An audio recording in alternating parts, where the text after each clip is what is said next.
Olá, amados irmãos, sejam bem-vindos ao canal Carlos Bispo, e vamos direto para as informações. Crônicas, de um mestre ascendido.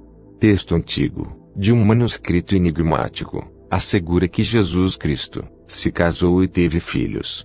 Para o setor religioso, seria tomado como falsidade ideológica, ou talvez até heresia, pois um rabino judeu não foi nem é, porque nunca acreditaram e agora acreditam nele, pela grande concentração religiosa, localizada nas 7 colinas. Refiro-me ao Vaticano, não lhe dão valor informativo, porque esses escritos são apócrifos, é o que vem fazendo, desde os primeiros concílios, começando pelo de Nicéia, em 325 DC, onde muito possivelmente, vários bispos nefastos deturparam, adulteraram, muito do que os antigos escritos originais diziam. Com a descoberta dos antigos pergaminhos, que foram encontrados nas cavernas de Qumran, eles não puderam evitar, porque estes foram reivindicados pelo governo de Israel, que foram colocados nas vitrines do Museu de Telefonia Vid e do Museu de Jerusalém. Portanto, eles não foram incluídos no cânone religioso, também foram chamados de livros apócrifos. Esta nova informação encontrada, e chamada de o Evangelho Perdido, assegura que Jesus Cristo se casou com Maria Madalena, e eles tiveram 2 filhos. Esta declaração é baseada em um manuscrito, encontrado na Biblioteca Britânica de Londres. Afirma que foi feita uma tentativa de eliminar a família de Jesus.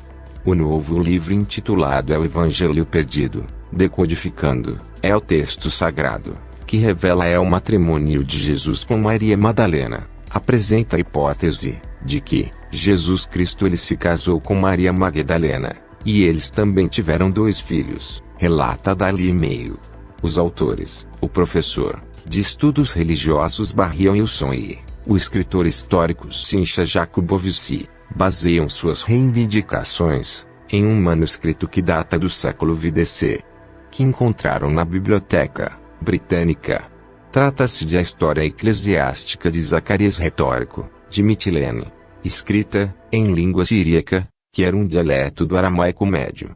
Este livro está no Museu Britânico e, depois na Biblioteca Britânica, em Londres há quase 170 anos, o que certamente sugere perguntas sobre as razões pelas quais não foi traduzido antes e por que foi escondido da opinião pública. Embora isso não seja surpreendente, a elite negra sempre fez isso, escondendo informações. A verdade, o Evangelho Perdido também explica as supostas conexões de Jesus Cristo com altas figuras políticas do Império Romano, como o imperador Tibério e seu melhor amigo, o soldado Sejanus. Além disso, o livro afirma que houve uma tentativa de eliminação contra a família de Cristo e faz uma afirmação controversa. A Virgem Maria, original era de Yeshua Maria, esposa de Cristo, e não sua mãe.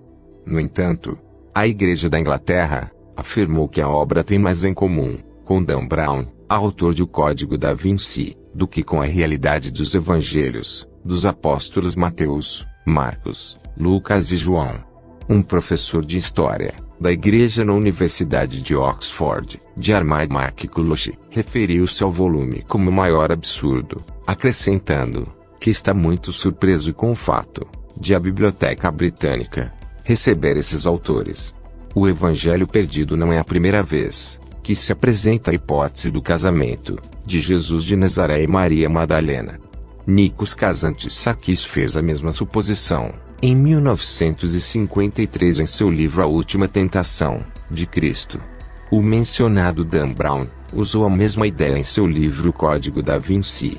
A obra de Wilson e Jakubowski é uma continuação do polêmico livro As La Tumba de la Família de Jesus, de Cynthia Jakubowski, e do próprio Charles Pellegrino.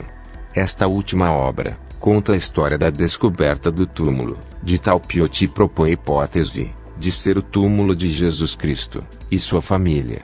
Maria Madalena foi uma figura de destaque em 2 momentos importantes da história de Jesus: a crucificação e a ressurreição. Na cultura popular ela é apresentada como uma garota de programa, arrependida, Embora nenhum dos 4 evangelhos do Novo Testamento faça alusão a ela como tal. A Igreja Católica de Roma, a Igreja Ortodoxa, a Igreja Anglicana e a Igreja Luterana a consideram santa. Bem, esses costumes beatificam aqueles que eles acreditam que fizeram um bem comum. Segundo os teóricos dos antigos astronautas, uma coisa pode ser certa, que ele era um mestre ascenso da linha de luz azul, ou seja, que sua origem era do macrocosmo. A linha de luz azul é muito diferente do lapis-lazuli, como era para Anu, Enki e Enlil de Anuk. Meu reino não é deste mundo. Maestro Jesus sempre dizia.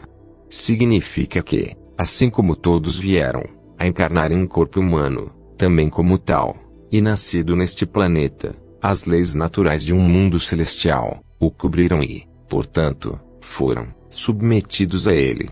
Como nascer, reproduzir e desencarnar. É claro que sua hierarquia e geometria eram muito maiores do que qualquer ser humano. A história deve ser reescrita. Fonte: Martin Castillo. Resolve um problema com a técnica da sem escolha. Em seu livro Vivendo Sem Estresse. Veja como funciona essa técnica. Diante de um problema, você não fique inativo, esperando que as coisas aconteçam.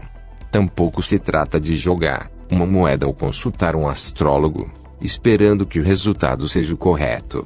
Não é assim. A ação muito concreta a ser realizada ocorre em 4 etapas. 1. Pense em si mesmo como ponto de partida o resultado final, de onde surgirão os prós e os contras do problema, tantos e tão detalhados quanto possível. Incentive-os a se organizarem de todas as maneiras. Viva com esta apresentação, reflita sobre ela, durma sobre ela, mas não lute para tomar uma decisão. Como o animador do problema, em todos os seus aspectos, como uma tela onde eles vêm e vão, como um espelho, você permanece neutro. No entanto, entre as exposições poderá encontrar, em destaque, um prazo para a solução do problema. Pense nisso também. 2. Certa manhã, ao acordar, ou durante o dia, enquanto você está preocupado com alguma tarefa, todo o padrão das coisas que estão por vir vem, espontânea e inesperadamente, do resultado final. Parece tão inevitável, resolve seu problema, de forma tão conclusiva, que você não tem dúvidas de que foi a decisão certa, tomada da maneira certa, e na hora certa. Ela foi imaculada, concebida em você, e para você, mas não por você. Certamente, não por você, o ser humano. Portanto, ela vem com a autoridade de sua filiação, que é o verdadeiro você, a fonte, o começo do mundo e o fim do mundo. 3. Agora é a vez desta própria decisão, desta concepção aparentemente correta, ser exposta além do seu resultado final, e revelar seus limites e pontos fracos. É provável que surjam todos os tipos de dúvidas, dificuldades e dilemas sobre como implementar a decisão. Novamente, você não os resolverá escolhendo entre as alternativas possíveis. Você fica com eles até que estejam maduros e prontos para resolver por conta própria. 4. Finalmente, o plano é implementado. É com interesse, até com medo, que você o vê tomar forma. Em nenhum momento você sente que está moldando ou forjando essa forma. Ele se forma dentro de você, como nuvens se formam nos seus intrincados padrões de um caleidoscópio. Esta é, portanto, a técnica de não escolha, que permite evitar o estresse desnecessário e tóxico. Funciona. Ele funciona de forma criativa, apresentando soluções imprevistas, imprevisíveis e verdadeiramente inspiradas, pelas quais você não poderia levar o crédito. E funciona porque, verdade seja dita, não é uma técnica de jeito nenhum, não é um artifício útil para aliviar as dores da indecisão, e certamente não é uma receita para uma vida tranquila a todo custo. Não, funciona porque é assim que você é construído, como você funciona de qualquer maneira, quer você perceba ou não. Toda essa escolha de uma coisa, em detrimento de outra é ilusória, É uma grande dissimulação. Indivíduos separados, como tal, são impotentes para fazer a menor diferença em um universo, onde cada um deles é rigidamente controlado pelos outros. Fingir o contrário, fingir que, como indivíduos únicos, exercemos nosso livre-arbítrio, é tão absurdo e desonesto quanto presunçoso e estressante. Somente a fonte de tudo, sob a influência de ninguém, tem livre-arbítrio, e apenas os atos do que se vê que procedem dela, que lhes são enviados de volta, que se sente serem seus próprios atos, somente aqueles carregam seu cheiro maravilhoso, o cheiro de uma originalidade e precisão, que pertencem apenas a esta origem. Viver a vida sem escolhas que descrevemos não é fatalismo. É não desistir da luta, e aceitar ser uma máquina, dentro de uma máquina. É se identificar com o inventor da máquina, é tomar posição na própria liberdade.